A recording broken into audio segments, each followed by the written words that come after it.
Today is 22nd of February 2024, and I'd like to introduce you to the histogram. It's also another graph work, okay? And this will be our first lesson, and it will be the introduction. Hopefully, I will show you a graph of how a histogram look like and when you should consider drawing a histogram if they haven't specifically told you to do that. Okay, thank you everyone who has subscribed to our channel. Okay, thank you so much. If you haven't done so already, can you please consider subscribing and then share our videos, like them, follow us on other platforms as well. Okay, thank you very much. And then linking to that, if the account is not yours, ask permission before you use somebody else's account to subscribe. Okay, you can also open your account, ask somebody to help you do that. It's easy to open your own account anyway. I normally write in the comment section, please follow my notes / scripts. Okay, so for instance, if you look at this is 16, 65, 132. So for instance, if you hear 32 here, it's 132, 164, 180. Okay, so follow my notes. I appreciate that a lot. Beware of scammers. Okay, beware of them, and don't be scammed. Everyone, including me. Okay, I wasn't normally careful. Normally I'll get no numbers, strange numbers, and I'll just pick it up. And then one day I was there, and I guess accidentally bump into a program where somebody was calling someone. They have targeted somebody. I think they target people, and they were calling somebody, and on the background there was somebody also trying to redirect the call to like a call center to look like it's legitimate. Please, if you are not sure of the number, you don't have to pick it. Okay, if it's a serious call, they will use your numbers to call you. They won't be calling you unknown numbers and stuff. So I personally now, initially at times I'll pick it, but now it's like I don't know. And then some of these numbers, at times they'll use a number to call you, and then when you call back, maybe after 5 minutes, it will say the number doesn't exist. So how did they get to you then? Okay, so think about all these things. The information you put online, somebody is looking at it and trying to scam you because that is their job. So just be careful. Recap.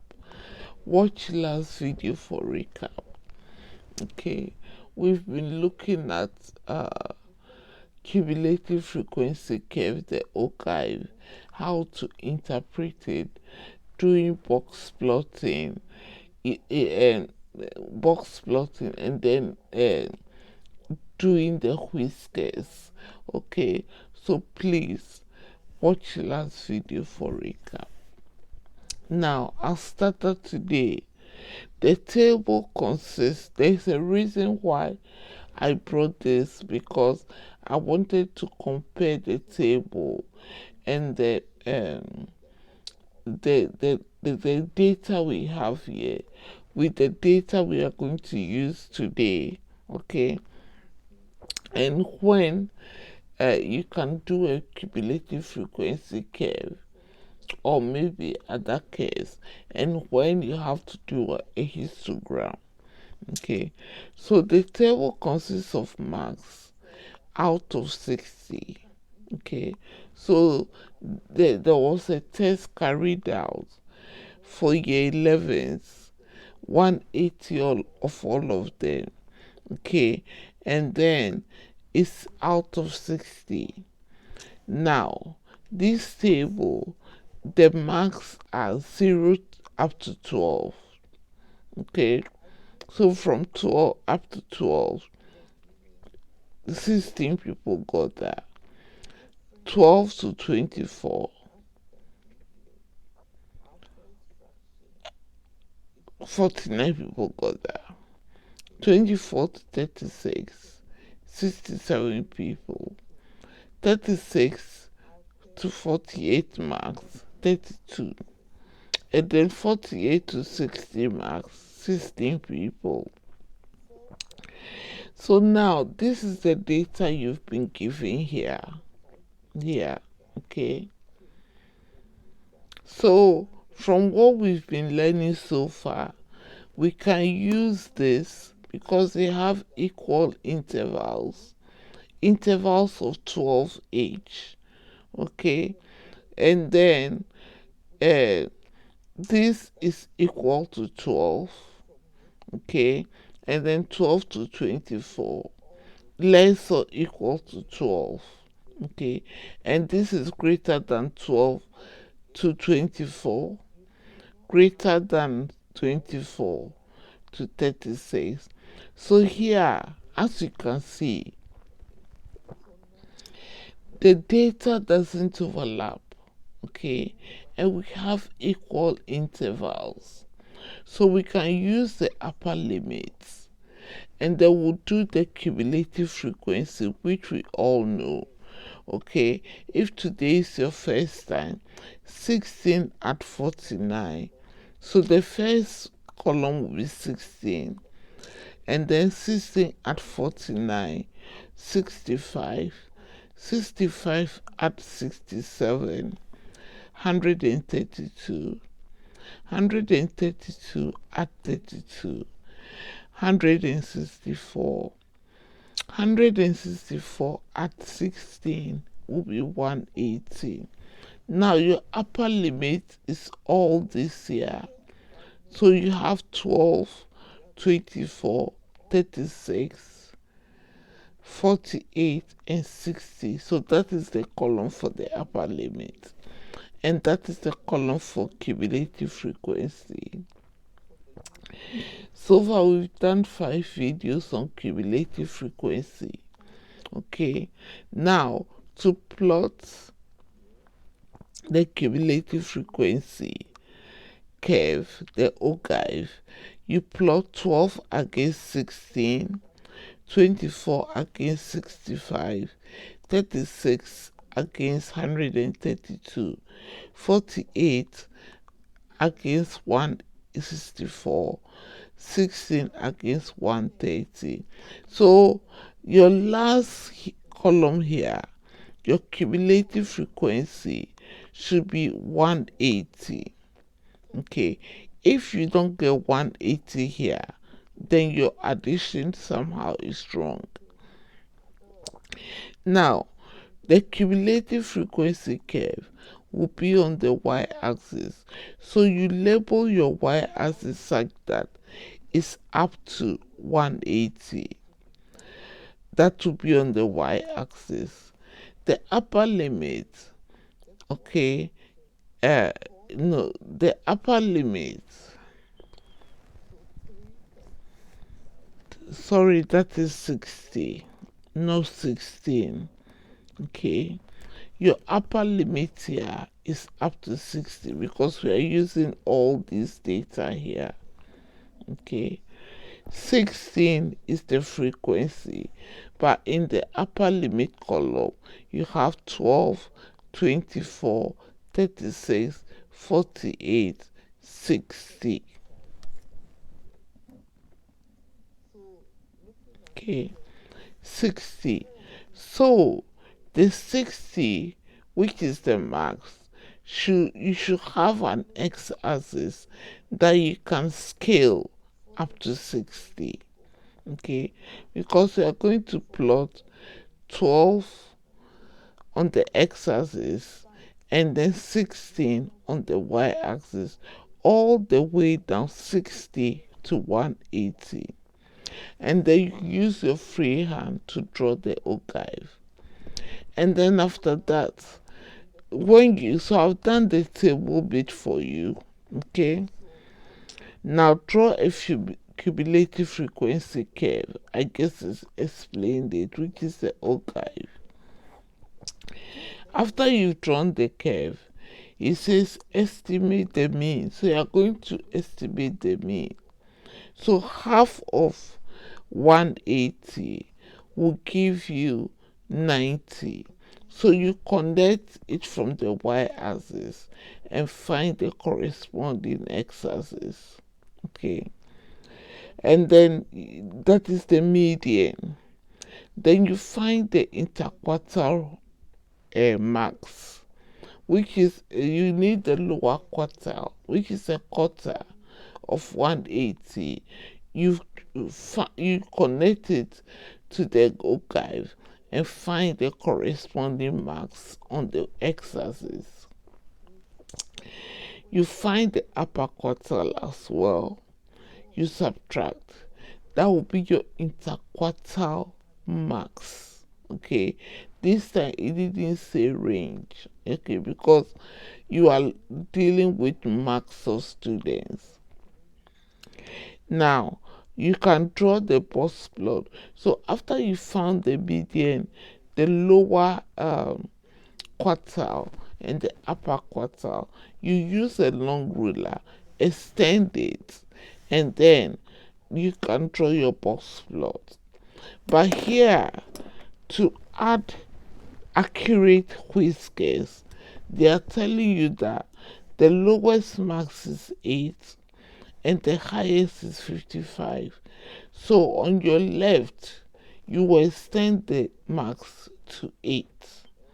And then on your right, you will extend it to 55. Okay.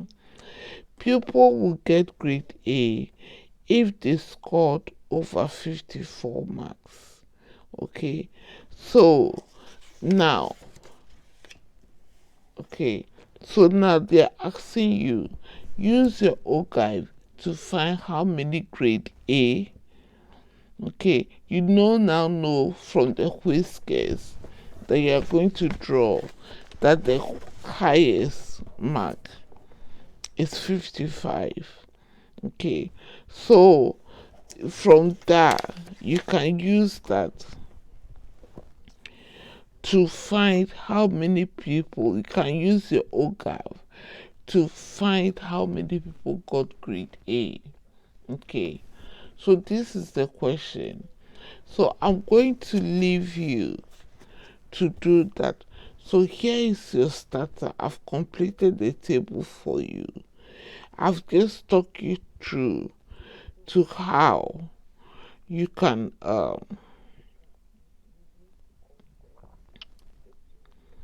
you will solve this, because we've done it. If you don't understand, just watch the last video and use the last video's example. The questions are similar to do this one.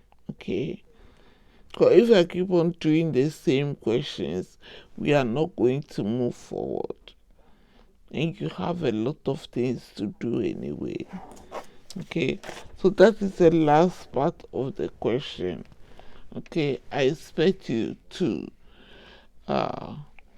get the question. That's what I'm trying to make sure that you see. Do this in your spare time. Okay, because if a similar question came a few months down the line, if you spend time to do it properly, you shouldn't forget. You should be able to answer it. And graph work always come. So go and have a look. Okay. The last two videos I've done similar questions. So if you watch the last two videos, you should be able to do this. And I've talked you through. I've completed the table for you. I've shown you how far to extend the y-axis and the x-axis.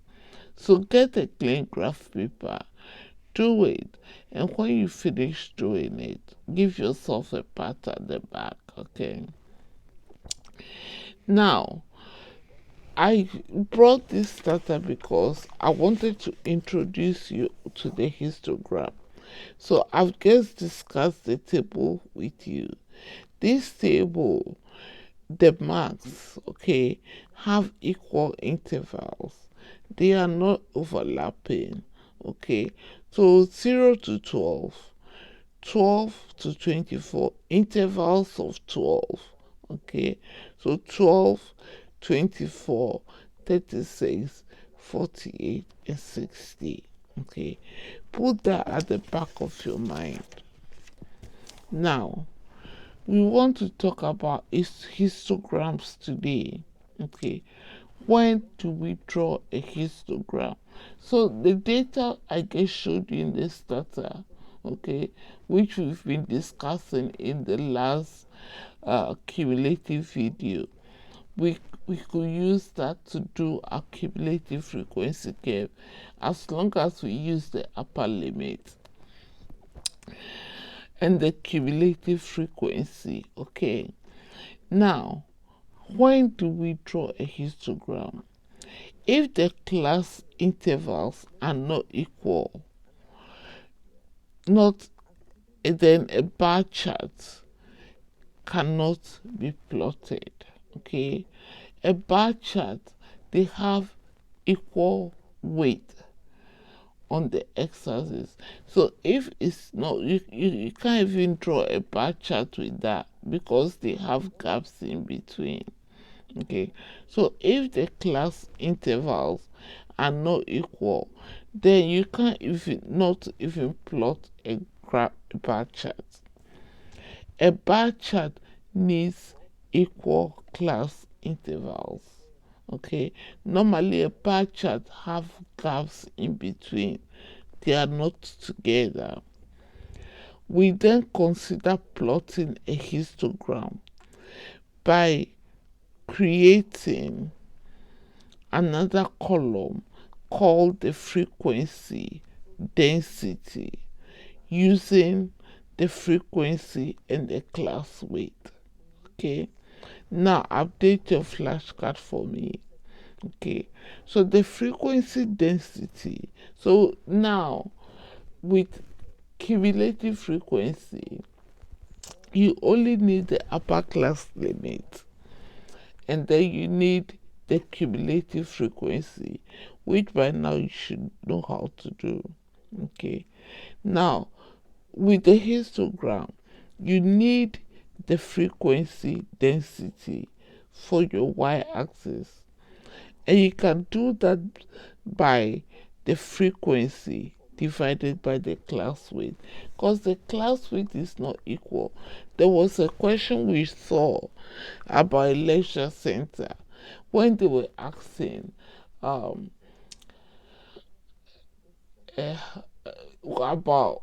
how they use their lecture center, and the questions they were asking, like 0 to 1, 0 to 2, we looked at that question, we said they overlap, and it's not appropriate, because if I want to use it for 1 hour, which box am I going to take? Am I going to take the two boxes? Am I going to take 0 to 1, 1 to 2 hours? Okay, so we said it's not, the question wasn't the questionnaire, the way they presented the questions were not right. So here also, it won't be right to do a cumulative frequency if you don't have equal intervals, if they overlap. Okay. Now, so we need the frequency density on the y-axis against the class weight on the x-axis to create a histogram. And when we draw that histogram, it will help us answer question about the data we have. Okay. Now, so far, you've realized that the only reason data is collected is to look deeper into situations. Okay, so, and then the more the data, the more accurate you can decide what to do. So if you get pick 2 or 3 students and you ask them questions, and depending on what they say, you use it to cast a judgment on a whole school or a whole year group, it's not right. Okay, even in some schools, they ask the prefects to go and ask their forms what they think, and then when they meet in the next meeting, they all bring those ideas together. And then, if it's a good school, before they proceed and decide, okay, maybe if it's about school dinners or maybe about how to use the toilets or maybe break time, they normally go discuss it with the prefects. Okay, the board will discuss it with the prefect, the class prefects will go and then find time. The teachers will give them time, and then they will discuss this. Students are allowed to bring their opinion. The prefects make notes, and then when they meet back, they go and discuss. So they'll be like, oh, we want more sandwiches, we want more chips, we want more that of this kind of drinks. Okay, you get one person doesn't just get up and say, for me, I like this, so I'm going to impose this on everyone.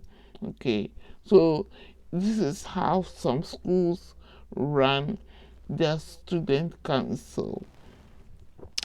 So now, people at the community were asked how far they live from their school. Okay, the frequency table shows the data collected.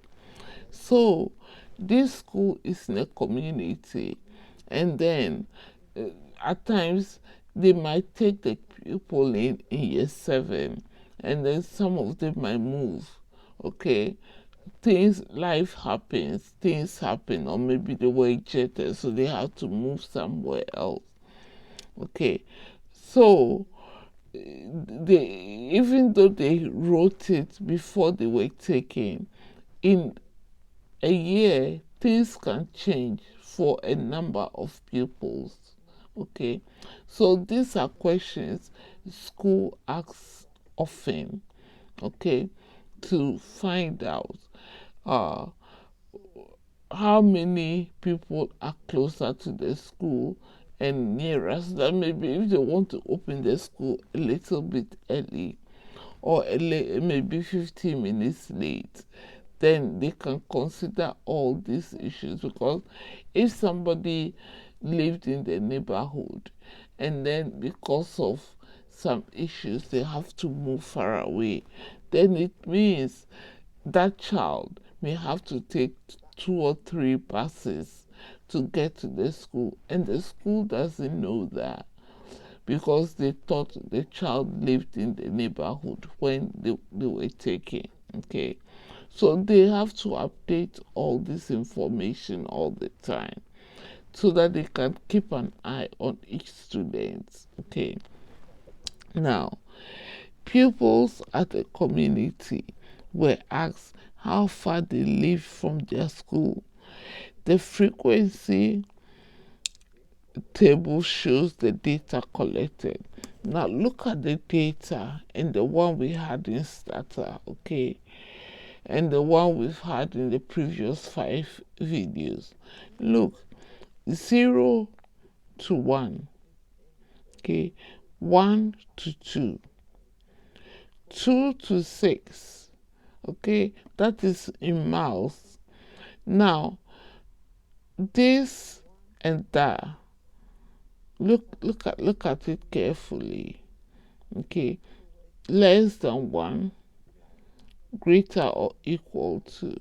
Okay, now this is 1, and that is 4 miles. Okay, and then this is also 4 miles intervals, and then that is also 2 miles. So, and that is greater, so it can be greater than 12 miles or 20, we don't know. So what it means is, now we don't have equal intervals, okay, but when you look at the number of students, 2 people live between 0 and 1 mile, 36 1 to 2 miles, 42 2 to 6, 4 6 to 10, 10 to 12 is 1, greater than 12 is 0. Okay, so nobody live beyond 12 miles. But the class interval, like the one we saw in the starter, are not equal. So now this is the table. Okay, so now we can use this information to draw a cumulative frequency curve. This is where the histogram come in, and then the upper limits are also not equal, so we can use that as well. So we need the class weight. Okay, so here, okay, we have 1 there. 2 minus 1 is another 1. 6 miles minus 2 is 4. Okay, everything is in miles. So 10 minus 6 is another 4. And then 12 minus 10 is 2. Now, greater than 12, we just have that, so we assume. So we assume we give it 0 because nobody lives beyond 12 miles. So we've got the class weight, which we can use on the x-axis, but we need to find a new column called the frequency density. Okay, now the frequency density, okay, is the frequency, that column, divided by the class weight. Okay, so here 2 divided by 1 is 2. 36 divided by 1 is 36. 42 divided by 4 is 10.5. 4 divided by 4 is 1. 1 divided by 2 is half, or 0.5. Okay, and then 0 divided by 0 is 0. Now use this table to plot a histogram. Okay, so now, as I said, we are going to use the whole of the class weight against the frequency density there. So on the x-axis, 1 on the y-axis too. Okay, 1, 36, 4, 10.5, 4 again, 1, 2, 0.5, 0 and 0. Okay, now before I show you the graph, okay, from the table the intervals are not the same, therefore we cannot plot frequency against distance. We can just use the data as we've been given.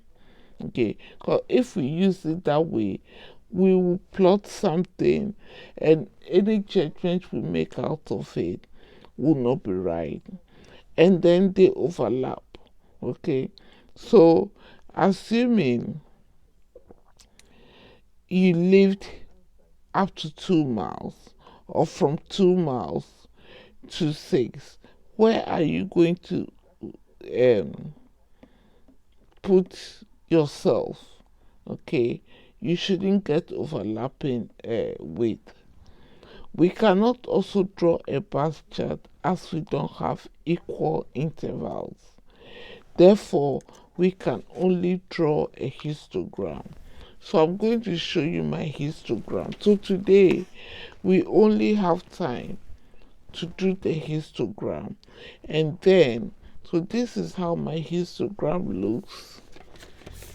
And then tomorrow, we will use the histogram to do more work. Okay, I might decide to draw another histogram, or we will use this histogram to answer the questions. So this is the histogram I have. Okay, my cumulative frequency density. Okay,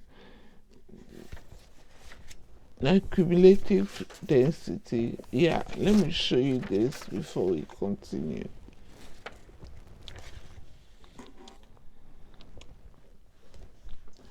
Okay, frequency density is frequency over the width.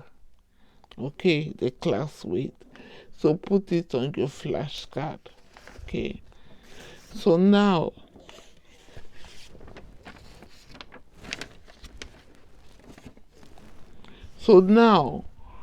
the y-axis is the frequency density, and then